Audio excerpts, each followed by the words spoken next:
السلام عليكم ورحمة الله وبركاته نحمد الله العظيم ونصلي على رسوله الكريم أما بعد அன்பான ஜமாத்தார்களே, பெரியோர்களே, அல்லாஹ்வின் கிருபையால் ஃபஜ்ருடைய தொழுகையை இமாம் ஜமாஅத்தோடு தொழுதுவிட்டு அல்லாஹ்வுடைய அருள்மறை அல் குர்ஆனுடைய ஆயத்துகளின் அர்த்தங்களையும் விளக்கங்களையும் இன்றிலிருந்து தெரிந்து கொள்வதற்காக நாம் எல்லாம் அமர்ந்திருக்கிறோம். ரப்பு சுப்ஹானஹு வ தஆலா நம்முடைய நோக்கங்களை நிறைவேற்றி தருவானாக. குர்ஆனுடைய ஞானங்களை நமக்கெல்லாம் அல்லாஹ் அதிகப்படுத்தி தருவானாக.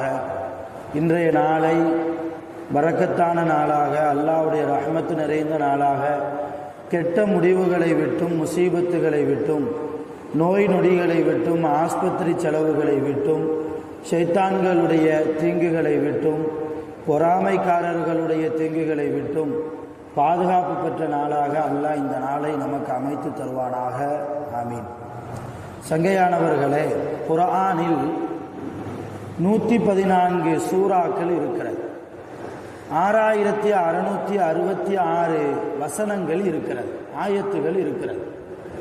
சூறாக்களின் எண்ணிக்கை, அத்தியாயங்களின் எண்ணிக்கை மொத்தம் 114.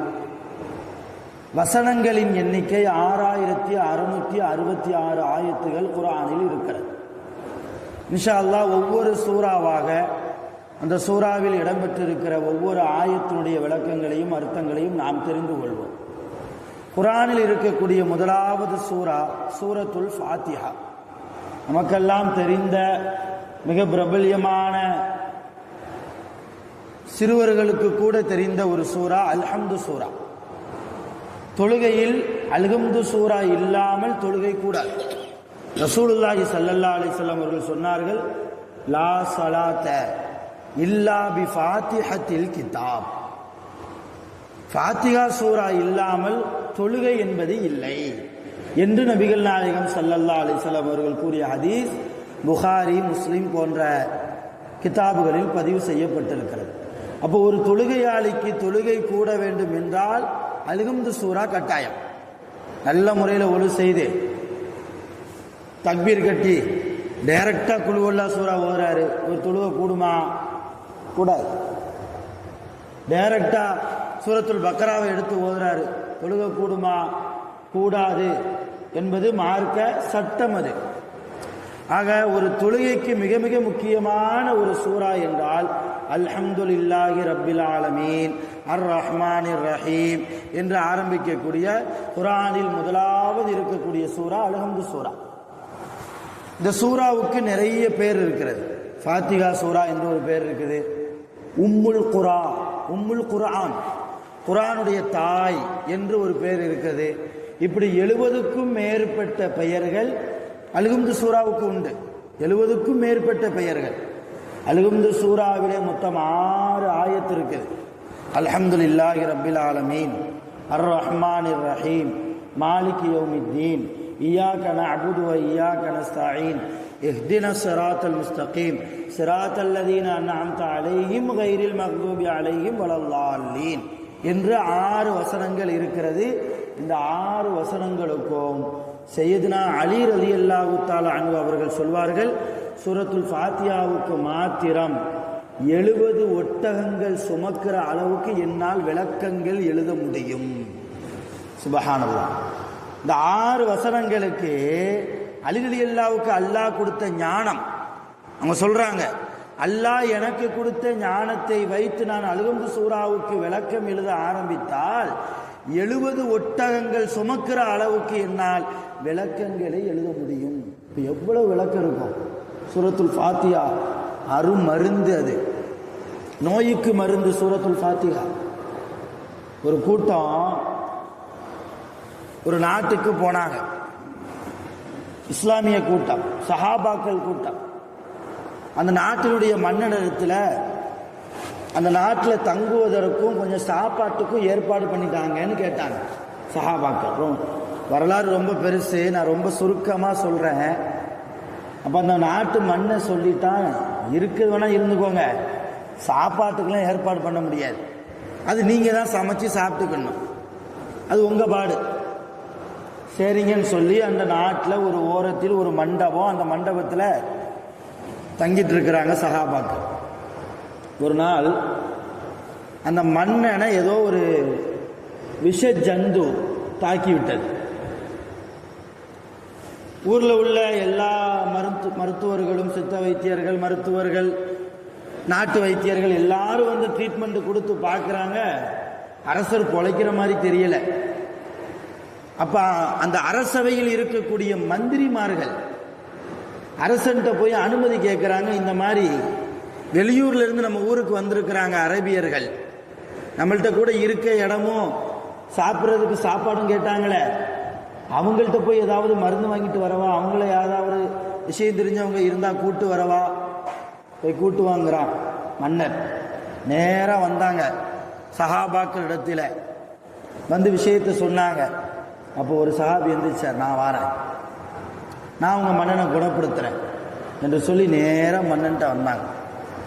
அப்போ மன்னனை குணப்படுத்தினார் அந்த சஹாபி, குணப்படுத்தினார். ஏதோ ஓதினார், ஏதோ ஓதி தான் எச்சியை எடுத்து அந்த விஷஜந்து கடித்த இடத்துல தடவுனார். சில நேரத்திலேயே மன்னருக்கு நோய் நிவாரணம் கிடைத்தது. மன்னர் ஆச்சரியப்பட்டு போனார். என்ன, நாட்டில் இருக்கிற எல்லாரும் வந்தாங்க, எல்லா மருத்துவர்கள் வந்தாங்க, நிறைய மருந்து கொடுத்து பார்த்தாங்க, நமக்கு சரியாகலையே. இவர் ஏதோ வாயில முணுமுணுத்தார், எச்சியை தொட்டு வச்சார், உடனே சரியா போச்சே. ஆச்சரியப்பட்டு போய் உனக்கு என்னப்பா வேணும்னு கேட்டார். உனக்கு என்ன வேணும்? அப்போ அந்த சஹாபி கேட்டாங்க, வாய்ப்பை பயன்படுத்தி எனக்கு ஒரு ஆட்டு மந்தை வேணும்னு கேட்டாங்க. ஏன்னா உங்க உயிரை காப்பாத்திருக்க இல்லையா, எனக்கு ஒரு ஆட்டு மந்தை வேணும், தர்றீங்களா? தர முடியுமா? தாராளமா தரேன், வாங்கிட்டு போங்கன்னா. அடுத்து மன்னன் கேட்டான் மறுபடியும், ஏதோ வாயில முணுமுணுத்தீங்களே, என்ன முணுமுணுத்தீங்க, அது எனக்கு நீங்க சொல்லி தர்றீங்களா? இப்போ இந்த சஹாபி சொன்னாங்க, நான் ஒரு இஸ்லாமியன், நான் ஒரு முஸ்லிம், நான் மக்காவிலிருந்து வருகிறேன். என்னுடைய தலைவர் முஹம்மது ரசூலுல்லாஹி ஸல்லல்லாஹு அலைஹி வஸல்லம், அல்லாஹ்வை மட்டும்தான் நாங்கள் வணங்க வேண்டும் என்று அவர் எங்களுக்கு சொல்லி இருக்கிறார். அந்த முஹம்மது நபிக்கு குர்ஆனை அல்லாஹ் ஜிப்ரீல் என்று சொல்லக்கூடிய மலக்குகளின் மூலமாக அல்லாஹ் இறக்குகிறான். அந்த மலக்கின் மூலமாக இறக்கப்பட்ட குர்ஆனைத்தான் நான் ஓதினேன். அதிலும் குறிப்பாக சூரத்துல் ஃபாத்திஹா என்று சொல்லக்கூடிய அல்ஹம்து சூராவைத்தான் நான் உங்களுக்கு ஓதி என் எச்சிலை தொட்டு உங்களுடைய விஷஜந்து உங்கள் உடம்பில் எந்த பகுதியில் கடித்ததோ அந்த பகுதியில் நான் தடவினேன். அல்லாஹ் உங்களுக்கு நிவாரணம் கொடுத்தான், நான் நிவாரணம் கொடுக்கல, கொடுத்தது யாரு? அல்லாஹ் கொடுத்தான். அதனால் எனக்கு நேற்று வரைக்கும் சாப்பாடு தர முடியாது என்று சொல்லிக் கொண்டிருந்த நீங்கள் இன்றைக்கு உங்களுக்கு என்ன வேண்டும் என்று கேட்கிற அளவுக்கு அல்லாஹ் உங்களை வைத்தான் என்றால் காரணம் இந்த சூரத்துல் ஃபாத்திஹா. எதற்காக இந்த சம்பவத்தை சொல்றேன்னா, ஓதி பார்க்கிறது கூடும், சஹாபாக்குடைய வழிமுறை. இந்த சம்பவத்திலிருந்து இதுவும் தெரியுது, ஓதி பார்க்கிறதுக்கு சன்மானமும் வாங்கலாம், இதுவும் கூடும். சரி, இது ஒரு பக்கம் இருந்தாலும் சூரத்துல் ஃபாத்திஹாவுடைய மகத்துவத்தை நம்ம இங்க வழங்கணும். வெறும் 6 ஆயத்தை கொண்ட இந்த வசனங்கள், இதை ஓதலனா தொழுகையே கூடாது என்கிற அந்தஸ்தால் உயர்ந்த இந்த வசனங்களை நாம் எந்த அளவு புரிந்து வைத்திருக்கிறோம். சரி, இப்ப இந்த ஆயத்துகளுக்கு உண்டான அர்த்தத்தை மட்டும் பார்ப்போம். இன்ஷா அல்லாஹ் நாளை இந்த ஆயத்துகளுக்கு உண்டான விளக்கங்களை நாம் பார்க்கலாம். முதலாவது ஆயத்து என்ன? அல்ஹம்துலில்லாஹி ரப்பில் ஆலமீன். அல்ஹம்துலில்லாஹ், எல்லா புகழும் அல்லாஹ்வுக்கே. ரப்பில் ஆலமீன, அகிலத்தார்களுடைய இரட்சகனான அல்லாஹ்வுக்கே எல்லா புகழும். இது முதலாவது வசனம். இரண்டாவது வசனம் அர் ரஹ்மானிர் ரஹீம். அர் ரஹ்மான் என்றால் அருளாளன், அன்பாளன். அர் ரஹீம் என்றாலும் அருளாளன், அன்பாளன். அப்ப எப்படி அர்த்தம் வைக்கணும்? அருளாளனான, அன்பாளனான, அகிலத்தார்களுடைய இரட்சகனான அல்லாஹ்வுக்கே எல்லா புகழும். இது இரண்டாவது வசனம். மூணாவது மாலிகி யௌமித்தீன். மாலிகி என்றால் அரசன், எஜமான். யௌமித்தீன் என்றால் கியாமத் நாள் என்று அர்த்தம். அப்ப நியாய தீர்ப்பு நாளினுடைய அரசனான அல்லாஹ்வுக்கே எல்லா புகழும். அடுத்த வசனம், இய்யாக நஅபுது, உன்னையே நாங்கள் வணங்குகிறோம் இறைவா. வ இய்யாக நஸ்தஈன், உன்னிடத்திலேயே நாங்கள் உதவியும் தேடுகிறோம் இறைவா. அடுத்து இஹ்தின ஸிராத்தல் முஸ்தகீம், இறைவா எங்களுக்கு நேரான பாதையை காட்டுவாயாக. கடைசி வசனம், ஸிராத்தல்லதீன அன்அம்த அலைஹிம், நீ எவர்கள் மீது நிஅமத் செய்தாயோ, நீ எவர்கள் மீது அருள் புரிந்தாயோ அப்படிப்பட்டவர்களுடைய நேரான பாதையை எங்களுக்கு காட்டுவாயாக.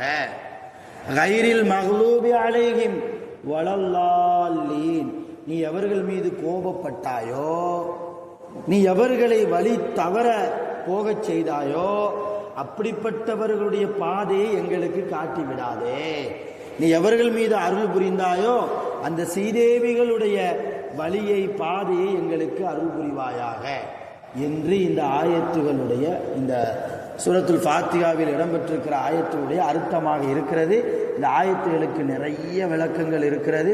இன்ஷா அல்லாஹ் ஒவ்வொரு ஆயத்தாக விளக்கங்களை நாளையிலிருந்து நாம் தொடர்ந்து பார்ப்போம்.